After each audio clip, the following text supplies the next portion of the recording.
A'udzubillahi minasyaitonirrajim. Bismillahirrahmanirrahim. Assalamualaikum warahmatullahi wabarakatuh. Jumpa kembali di channel Sampul Hitam yang tentunya akan berbagi cerita. Dan untuk kali ini, saya akan menceritakan cerita yang berjudul Misteri Desa Terkutuk.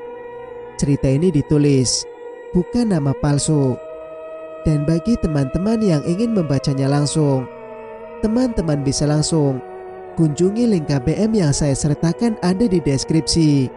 Di sana juga ada koleksi-koleksi cerita lain dari akun KBM bukan nama palsu. Oke, langsung saja kita ke ceritanya. Selamat mendengarkan. Nia bukanlah gadis yang manja. Kemanjaan sudah ditinggalkannya sedari kecil. Pada umur 7 tahun, dia ditinggal ayahnya. Sedangkan sang ibu sudah meninggal 5 tahun sebelumnya. Di usia bocah, ia dipaksa untuk mandiri. Fajar, kakak satu-satunya menjadi tumpuan hidup Nia. Tampaknya, bocah itu sudah mati kelaparan. Nia tahu pasti akan pengorbanan kakaknya. Dia terpaksa tidak melanjutkan sekolah demi memberi makan Nia. Setahun setelah Fajar bekerja sebagai tukang ngarit atau pencari rumput untuk ternak, Bibi Rohani membawa mereka ke Malang. Kakaknya bekerja siang malam di warung bakso milik Bibi Rohani dengan imbalan sekolah untuk Nia. Saat akan lulus, gadis itu baru tahu bahwa sekolahnya gratis, beasiswa dari pemerintah. Setelah Nia lulus SD, kakaknya mengajak pindah ke Purbalingga. Ada seorang lelaki muda yang memberi Fajar pekerjaan. Meski tak begitu mengenal, kakaknya sangat menyukai lelaki yang dipanggil Mas Beni itu. Bekerja di bawah asuhan Mas Beni membuat keuangan mereka berangsur membaik. Seperti pada umumnya, sebuah kesuksesan selaras dengan pengorbanan. Dan sesuatu yang harus Fajar korbankan adalah waktunya. Nia harus rela ditinggal kakaknya karena merasa sudah besar. Ia tak mempermasalahkan. Terkadang gadis itu merasa kesepian. Namun, ia segera menepiskan perasaan itu. Karena bagaimanapun, kakaknya pergi untuk bekerja. Pada awalnya, pekerjaan Fajar sangat mudah. Dia hanya bertugas menjaga kos-kosan. Setelah 2 tahun menjadi penjaga, Mas Beni mengajarinya menyetir. Tak sampai sebulan, ia mendapat SIM. Mas Beni lantas mengangkatnya menjadi sopir. Mulai saat itu, Fajar seringkali dikirim keluar kota untuk mengantar barang. Pada tahun ke-6 masa bekerjanya, Fajar sudah menjadi kepercayaan Mas Beni. Pundi-pundi uang semakin bertambah. Ia pun menyekolahkan Nia ke jenjang SMA dan membeli rumah sederhana di tengah kota. Bocah miskin dari desa kecil itu kini dapat hidup nyaman di kota. Semua itu Nia sadari adalah usaha kakaknya, sehingga tidak diragukan lagi betapa tergantungnya dia kepada kakaknya. Maka dari itu, ketika Fajar dalam kesusahan, ia tak ragu menyerahkan nyawanya untuk membantu. Dan membebaskan kakaknya dari belenggu kematian merupakan salah satu bentuk balas budinya. Meski nyawanya sebagai taruhan, Nia tak akan meninggalkan Fajar dibelenggu oleh ketidakadilan. Kini, setelah menyeberang sungai di tengah rintik hujan yang semakin deras, Nia berjalan dengan kaki terseret. Lengannya merangkul bahu sang kakak. Rasa nyeri pada serempetan timah panas terlalu menyengat. Namun, ini bukanlah apa-apa dibanding pengorbanan kakaknya dulu. Jadi, Nia tak mengeluh. Setelah berjalan 10 meter dari sungai, mereka menengok. Lelaki kecil berjaket hitam yang mengejar mereka sudah tak terlihat lagi.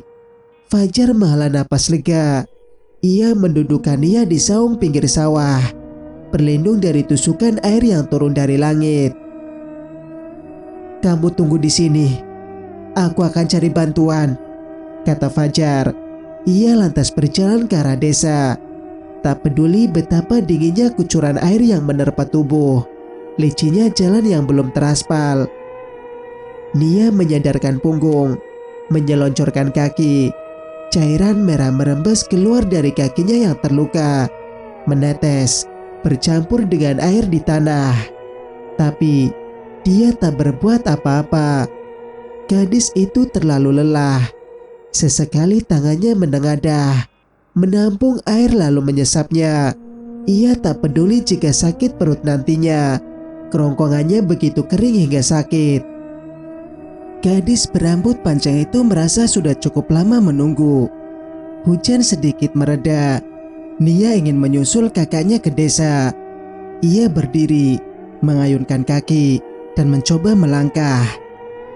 Setelah berjalan 5 seretan, seorang gadis kecil terlihat asik menikmati hujan.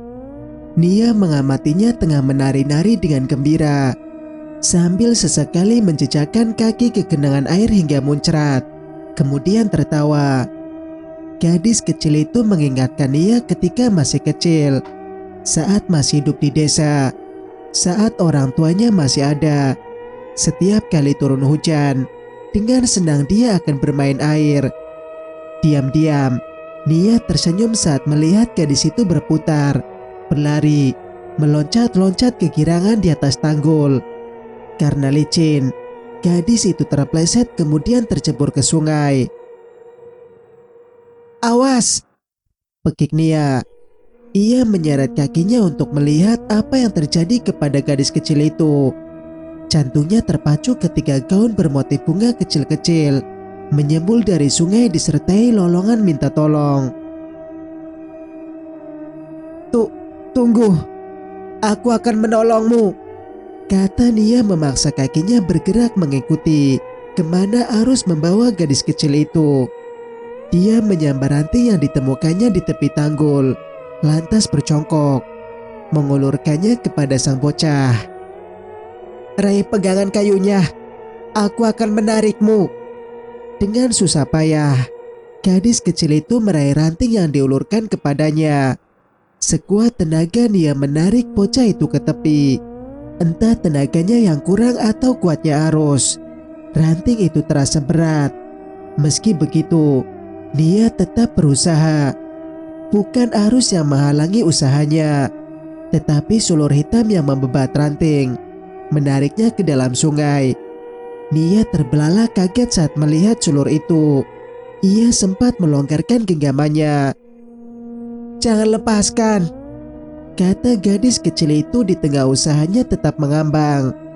Nia mengencangkan genggamannya, sekuat tenaga menarik ranting dan anak itu ke tepi. Pelan-pelan, sulur berupa ribuan rambut itu menjalar mendekat ke tangan Nia, menarik ranting lebih kuat ke sungai. Hujan yang kembali lebat membuat kulit kayu terasa licin. Meski begitu, Nia tak mau menyerah. Ia masih mempertahankan pegangannya, walau telapak tangannya tersayat serat dari ranting sekalipun. "Apa yang kamu lakukan?" Fajar berlari ke arah adiknya. Dia mencoba melepaskan genggaman Nia. Sejenak, Nia terkejut, lantas berkata, "Tidak, jangan. Dia bisa hanyut. Kita harus menolongnya, Mas." "Menolongnya? Justru kamu yang butuh pertolongan." Nia mengernyit bingung. "Aku gak apa-apa, Mas. Tapi anak kecil itu yang tenggelam." "Anak kecil? Sadarlah Nia. Dia bukan anak kecil." Apa yang dilihat Fajar tidaklah sama dengan yang dilihat adiknya. Meski tetesan hujan yang deras mengganggu pandangan, namun ia yakin jika makhluk yang dikira anak kecil oleh adiknya adalah makhluk mengerikan bersurai panjang, hitam tak beraturan, dan hampir menutupi seluruh tubuhnya. Mata merah mengintip dari lebatnya rambut yang menutupi wajah, menatap calon korbannya lekat-lekat. Seringai lebar dengan gigi runcing disertai tetesan cairan merah membuat Fajar bergidik. Nia menatap kakaknya, membuka mulut sebentar, lalu menutupnya Ia menelan air yang tak sengaja masuk ke mulutnya. Tapi sulur hitam yang membebat ranting semakin menarik gadis itu ke sungai. Tubuh Nia terseret, setengah masuk ke air. Dengan gerak cepat, Fajar menangkap kaki adiknya, menyeretnya kembali ke tanggul. Debit air sudah meninggi. "Demi Tuhan Nia, lepaskan rantingnya," seru Fajar. "Tidak, tolong aku," ratap anak kecil itu. Sedikit lagi, sulur itu menyentuh genggaman Nia. Ia bimbang. Gadis itu menatap Fajar yang sedang sekuat tenaga menarik tubuhnya. Lalu bergantian menatap anak kecil yang megap-megap meminta pertolongan. "Maaf," kata Nia akhirnya melepaskan ranting. Semua terasa lambat saat bocah itu mengepak-ngepak memecah air yang mengepungnya, mencoba meraih udara, lalu tenggelam. Nia merasa menyesal. Namun, tak lama kemudian penyesalannya berubah. Makhluk mengerikan muncul di tempat di mana bocah tadi tenggelam. Dengan mata merah dan seringai yang menakutkan, ia menatap Nia, menandainya. Apa itu?" tanya Nia dengan mata terbelalak. Bulu kuduknya merinding. Seumur hidup, ia tak pernah menyaksikan makhluk sejelek itu. "Kami Angga." "Diakah?" Nia tak mampu menyelesaikan kalimatnya. Fajar mengangguk. "Dia yang membunuh orang tadi." "Lalu, bagaimana caranya kita kembali?" Fajar hanya bisa menggeleng. Singkat cerita, Nia mengerang kesakitan. 5 plester tertempel di kakinya. Baluran betadin hampir memenuhi setiap inci tangan dan kakinya. "Kena apa ini Mbak? Dagingnya sampai robek begini?"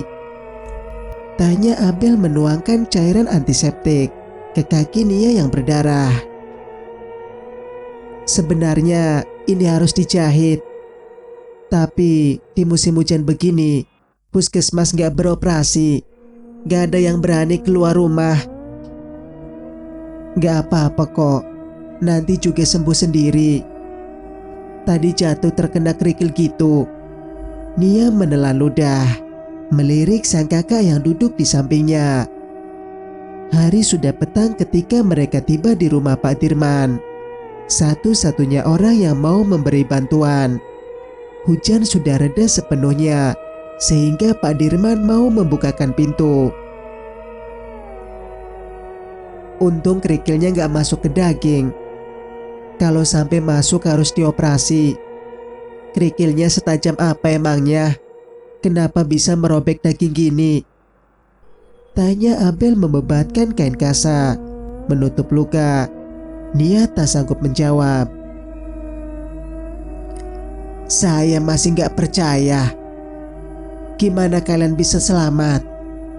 kata Bu Dirman, meletakkan baki berisi gelas teh ke meja. Ia lantas duduk di samping suaminya, menghadap kedua orang asing yang penuh luka. Rima duduk di kursi berlenggang di samping ayahnya, mengamati mereka dalam diam. "Dah, selesai." Abel bergeser ke depan Fajar dengan membawa kotak P3K. Ia bermaksud mengobati, tapi lelaki itu menolak. "Biar saya sendiri," katanya mengambil kotak P3K dari Abel. Abel setuju. Ia tak pernah mengobati laki-laki selain ayahnya. Apalagi paras Fajar yang rupawan membuat tangannya gemetar. Darah remajanya bergejolak. Selama ini, ia hanya melihat pemuda tampan dari televisi saja. Berangan suatu saat bisa bertemu dan bergaul dengan mereka. Wajah Abel memerah ketika mata hitam pemuda itu menatapnya. Ia menunduk, lalu duduk di samping ibunya. "Kalian gak bertemu kami Angga ya?" Tanya Budirman lagi. Seperti ibu-ibu pada umumnya, Budirman merupakan ibu rumah tangga yang ingin tahu. Bu, hardik Padirman memperingatkan istrinya. Ia lantas berkata pada kedua orang asing itu, syukurlah kalian selamat. Untuk sementara kalian bisa tinggal di sini. Terima kasih, Pak. Tapi kami angga itu apa ya? Kenapa penduduk desa ini tak mau membuka pintu saat hujan? Tanya Fajar, meneteskan betadin ke beberapa luka di tubuhnya. Ia meraba dahinya yang sakit. Dengan pengertian, Abel mengulurkan cermin yang diambilnya dari bawah meja. Pipinya merona ketika Fajar mengucapkan terima kasih. Kami angga itu makhluk yang menguasai sungai, Mas. Dia meneror warga desa ini saat hujan. Dia juga membunuh siapa saja yang melewati wilayahnya. Karena desa ini dikelilingi aliran sungai, jadinya kita terkurung, gak bisa keluar, jelas Abel. Kenapa kami angga meneror warga? Tanya Fajar lagi. Ceritanya panjang, sahut Padirman saat anak gadisnya akan membuka mulut lagi. Saya harap kalian tidak keberatan tidur berdesak-desakan. Kami hanya punya 3 kamar. Nanti biar ibu tidur bersama Rima, Mbak Nia tidur bersama Abel, dan Mas Fajar bersama saya. Meski tidak meragukan kalau kalian adalah saudara, tapi siapa tahu ya. Toh, saya cuma berjaga-jaga saja. Fajar mengangguk. Kami gak keberatan kok, Pak. Justru kami sangat berterima kasih karena sudah diizinkan menginap. Omong-omong, apa kalian punya ponsel? Tanya Nia tiba-tiba. Ia meletakkan teh yang sudah diminumnya separuh. Punya, Mbak, tapi di sini gak ada sinyal, jawab Abel. Nia memberengut. Ia teringat ponselnya yang hilang, jatuh entah di mana. Terus, kalau mau nelpon gimana? Biasanya, kalau kemarau kami pergi ke pintu air bagian hulu. Di sana ada sinyal. Meski lemah, cukup untuk menelpon, jelas Abel. Tapi sekarang gak bisa ke sana. Ada makhluk itu di sungai. Abel mengangguk. Gak ada yang berani deket-deket sungai, Mbak. Kami semua takut dengan kami angga. Itu makhluk apa sih? Tanya Nia lagi. Kenapa bisa ada? Padirman menghela napas, lalu kembali berkata, ceritanya panjang. Walah, Pak, dari tadi ceritanya panjang terus. Kalau mereka tinggal di sini, ya kita harus peringatkan. Kalau tidak, bisa-bisa nanti kita semua kena imbasnya. Mau cerita gitu aja kok susah. Kalau ndak mau cerita, biar saya saja, gerutu Budirman. Ia ingin membuka mulut lagi, lantas menutupnya. Alisnya berkerut. Ia bingung harus mulai dari mana. Loh, Bu, kok ada bau gosong ya? Ucap Padirman mengendus udara.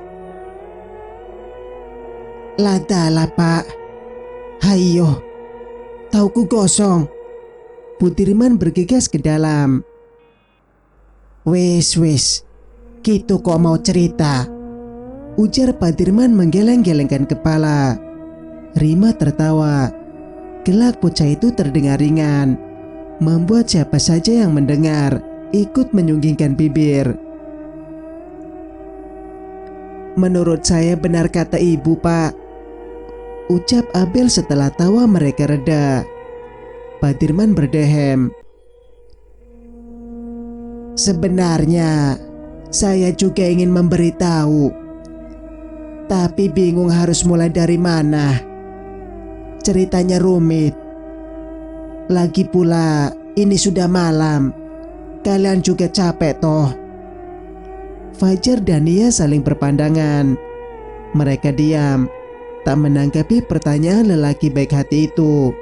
Seolah diingatkan, tubuh mereka terasa lelah. Nyeri menyerang sendi-sendi, perih mendara luka. Mereka merindukan kasur yang empuk dan hangat. Karena tak mendapat tanggapan, Pak Dirman lantas melanjutkan.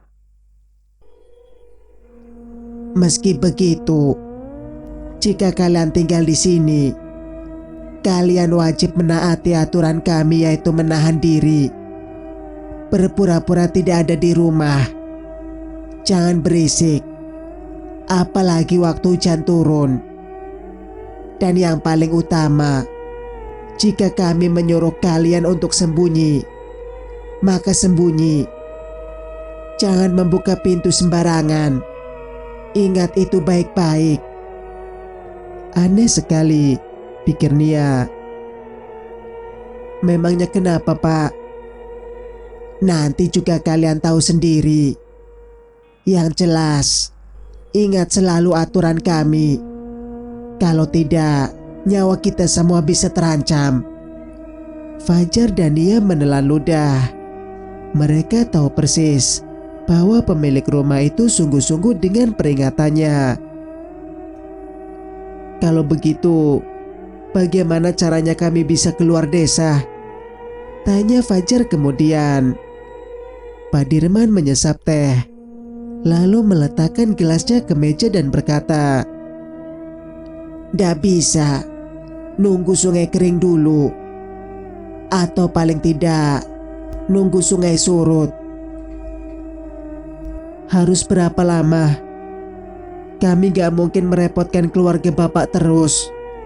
Kami juga gak bisa tinggal di sini lama-lama, kata Fajar. Bisa aja, Mas, saut Nia memandang kakaknya penuh arti. Kita bisa lama-lama di sini kok, asal Pak Dirman mengizinkan. Tapi, Nia, justru ini yang terbaik, Mas, potong sang adik. Bersembunyi sejenak dari kehidupan kota yang keras, baik untuk kita kan? Fajar mengernyit. Ada sesuatu dari sikap teguh adiknya. Jika dipikir-pikir, desa ini adalah tempat persembunyian yang paling ideal. Baiklah, asal Pak Dirman setuju. Mau bagaimana lagi?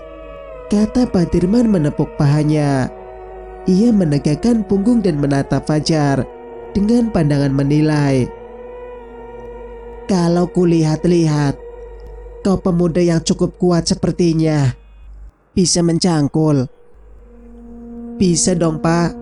Urusan cangkul-mencangkul, Mas Fajar jagonya. Saut Nia tersenyum. Bagus kalau gitu. Singkat cerita, matahari sudah menampakkan wajahnya, menyorot bumi tempat di mana Fajar berpijak. Terasa hangat seolah kehidupan telah kembali. Hari-hari berat sudah dilaluinya. Meski begitu, hari esok tak bisa dipastikan apakah lebih berat atau sebaliknya. Semalam, setelah makan malam, lelaki itu langsung tertidur. Kelelahan membuat dirinya terbius lelap. Bahkan tanpa mimpi, ia bangun dengan tubuh ngilu. Namun, istirahat selama 1 malam mampu memulihkan tenaganya yang terkuras. Luka-lukanya sudah berangsur membaik. Setidaknya tidak seperti kemarin. Fajar tak dapat menerima keramahan Pak Dirman begitu saja. Begitu terbangun tadi, ia memaksa turut membantu orang tua itu bekerja. Lelaki berparas rupawan itu berjalan di tengah jalan berlumpur. Kerikil-kerikil kecil kadang menusuk kakinya yang telanjang. Dulu, hal itu tak mengganggunya, apalagi ketika masih menjadi tukang pencari pakan ternak. Namun, Belakangan ini kakinya tak lagi menyentuh tanah berlumpur, apalagi bebatuan. Sebab kemanapun dia pergi, sol sepatu selalu melindungi. Di bahunya tersampir cangkul, kaos merah berlogo salah satu partai politik yang sudah kusam di sandangnya. Celana pendek hitam bertali kolor memperlihatkan dengkulnya yang dibalur betadin. Tak berbeda dari Fajar, Pak Dirman juga memakai baju yang sama.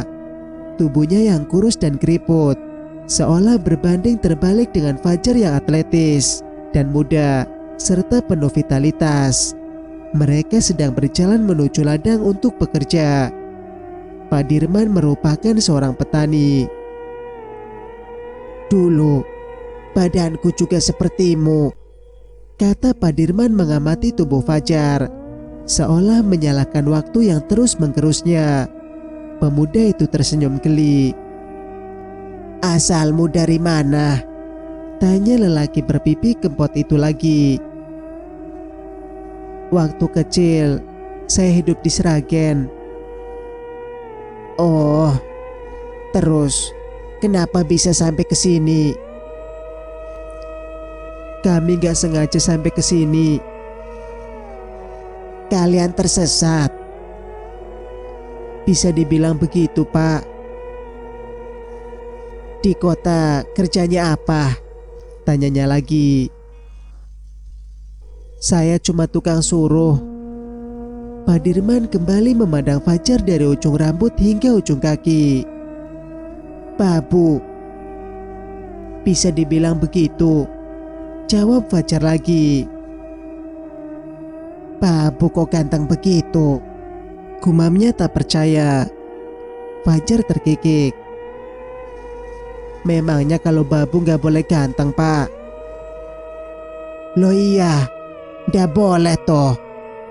Nanti kalau nyonya majikan kesengsem gimana? Bisa repot." Fajar terbahak. "Majikan saya laki-laki, Pak, dan jauh lebih ganteng dari saya." "Walah, jangan-jangan artis," terka Pak Dirman. Mereka berbelok ke area persawahan, melompati parit lalu berjalan berbaris di pematang. "Bisa dibilang begitu, Pak," kata Fajar berusaha menyeimbangkan tubuhnya saat berjalan di pematang yang licin penuh lumpur. Pak Dirman menggeleng-gelengkan kepalanya. "Dari tadi bisa dibilang begitu terus." Pemuda kota itu tergelak lagi. Suaranya membuat beberapa orang yang sedang berladang menengok, mengamatinya dengan penasaran. Dipandang seperti itu membuat Fajar merasa tidak enak. Ia menunduk. Sesekali dia terpleset hingga tercebur ke sawah, membuat kakinya bersepatu lumpur coklat kehitaman.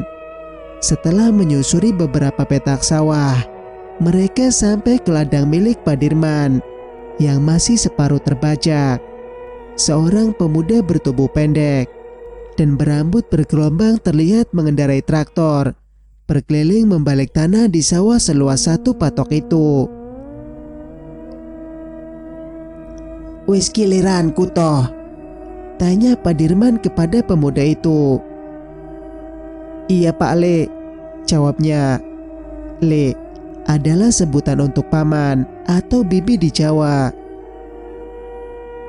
"Dia putra, keponakan saya," jelas Pak Dirman kepada Fajar. "Hidup terkungkung begini, memaksa para penduduk bekerja sama-sama.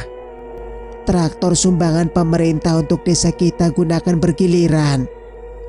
Siapa yang dapat mengoperasikannya, dia harus membantu." Fajar mengangguk menanggapinya. Pak Dirman lalu memintanya mencangkul tanah guna membendung parit, membelokkan aliran air ke sawah. Setelah selusin kali cangkulan, pemuda kota itu merasa lelah. Perut kempes menjadi salah satu alasan tenaganya kurang. Ia belum sarapan. Dulu Fajar pernah hidup sengsara. Ayahnya juga seorang petani. Cangkul sudah menjadi sahabatnya. Tetapi semenjak ikut Mas Benny, majikannya, Fajar tak pernah kekurangan. Pakaiannya selalu rapi, makanannya enak-enak, pekerjaannya pun tergolong ringan, sehingga tubuhnya lupa akan kerja keras. Selagi Fajar mengelap peluh yang menetes di dahi, Pak Dirman berbincang dengan Putra. "Le, apa ndak bahaya kalau mereka diizinkan tinggal di rumah Pak Le?" tanya Putra melirik Fajar. "Mau gimana lagi, Put? Masa mereka dibiarkan berkeliaran? Sama saja kita membunuhnya toh." "Tapi apa Pak Le sudah tanya ke Mbah Suto?" "Buat apa?" tanya Pak Dirman bingung. "Ya, buat jaga-jaga aja. Boleh tidak mereka nginap gitu?" "Lawong nginepnya di rumahku kok. Tanya ke Mbah Suto." "Loh, piye toh? Mbah Suto kan tetua desa, Le. Apa-apa yang terjadi di desa sini harus lapor ke beliau. Nanti kalau membuat marah si Dedengkot gimana? Kita juga yang rugi." "Halah, lawong sepele loh." Lelaki yang sudah beruban itu memikul cangkulnya, menghampiri Fajar dan bergabung membuat bendungan. Putra tampak kecewa. Pamannya tidak terlalu peduli dengan ucapannya. Meski begitu, ia kembali menjalankan traktor, mengelilingi sawah, membajak sawah supaya siap ditanami padi. Tak lama kemudian, Abel dan Nia datang membawa sarapan.